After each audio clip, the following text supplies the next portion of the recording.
की मुख्यमंत्री रेखा गुप्ता आज विधानसभा में अपनी सरकार का बजट पेश कर रही हैं। इस दौरान उन्होंने महिला समृद्धि योजना से लेकर आयुष्मान योजना तक कई योजनाओं के लिए बजट प्रस्तावित किया है।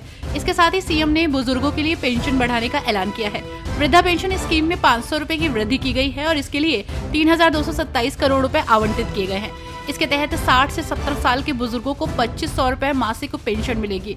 वहीं 70 साल से ऊपर के बुजुर्गों को अब 3,000 रुपए पेंशन मिलेगी। प्रधानमंत्री नरेंद्र मोदी ने ईद के मौके पर देश के मुसलमानों को सौगातें मोदी देने की घोषणा की है। इसके तहत 32 लाख गरीब मुसलमानों को मदद दी जाएगी।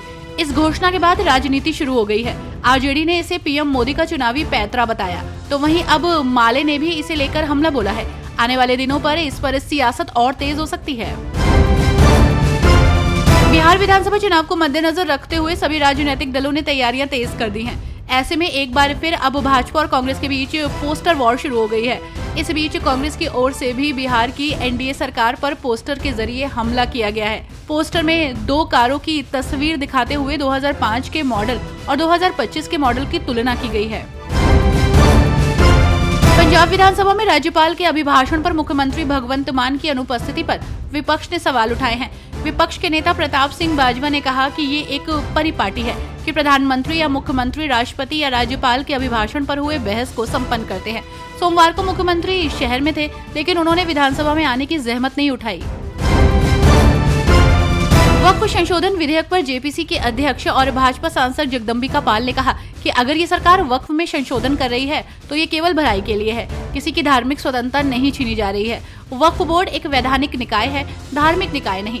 ओवैसी देश को गुमराह करने की कोशिश कर रहे हैं। जेपीसी ने all India Muslim personal law board को बुलाया था, लेकिन उसके बाद भी उन्होंने जंतर मंतर पर विरोध प्रदर्शन किया।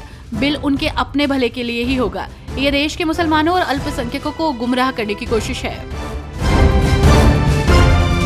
दिल्ली में अब भाजपा की सरकार है और ऐसे में भाजपा नेता आए दिन नए फरमान सुना रहे हैं। वहीं इसी बीच ईद और नवरात्रि को लेकर भाजपा के एक विधायक ने बड़ी डिमांड कर दी है। दरअसल पटपरगंज विधानसभा से भाजपा विधायक रवि नेगी ने लोगों से अपील की है कि नवरात्र पर दिल्ली में मीट की दुकानों को बंद रखा जाए, क्योंकि नवरात्र आस्था का मामला है। इसके साथ ही ये भी मांग हो रही है कि ईद पर सिर्फ सेवैयां खाई जाए, मीट नहीं। एक तरफ जहां पंजाब की मान सरकार नशे के खिलाफ एक्टिव मोड में नजर आ रही है, नशे का कारोबार करने वालों के घरों पर बुलडोजर चल रहे हैं, तो वहीं दूसरी तरफ इसका कुछ असर होता दिखाई नहीं दे रहा। नशे का कारोबार अभी भी जारी है। वहीं इस बीच सेंट्रल जेल अमृतसर में पाकिस्तान से चल रहे नार्को टेरर का भंडाफोड़ हुआ है। आपको बता दें कि पुलिस ने इस मामले में 11 लोगों को गिरफ्तार किया है।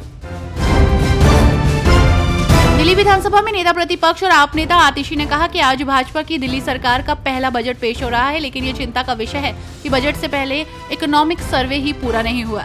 इकोनॉमिक सर्वे बजट का आधार होता है और ये बहुत बड़ा सवाल है कि बिना इकोनॉमिक सर्वे के बजट कैसे बनाया गया। कुणाल कामरा विवाद पर भाजपा सांसद कंगना रनौत ने कहा, हमें सोचना चाहिए कि समाज किस दिशा में जा रहा है। जब कोई व्यक्ति सिर्फ 2 मिनट की प्रसिद्धि के लिए ऐसा करता है, आप कोई भी हो सकते हैं, लेकिन किसी का अपमान और बदनामी करना, एक व्यक्ति जिसके लिए उसका सम्मान ही सब कुछ है और आप उसका अपमान और अवहेलना करते हैं, ये लोग कौन हैं और उनकी साख क्या है? अगर वे लिख सकते हैं तो उन्हें साहित्य में ऐसा करना चाहिए। हरियाणा में आज 12 मार्च को हुए निकाय चुनाव में विजयी उम्मीदवारों ने शपथ ली। पंचकुला के सेक्टर 5 के इंद्रधनुष ऑडिटोरियम में आयोजित इस समारोह में मुख्यमंत्री नायब सिंह सैनी मुख्य अतिथि रहे। आपको बता दें कि अम्बाला, यमुनानगर, करनाल, पानीपत, फरीदाबाद, गुरुग्राम, हिसार, मानेसर, सोनीपत और रोहतक के नवनिर्वाचित मेयर ने शपथ ली।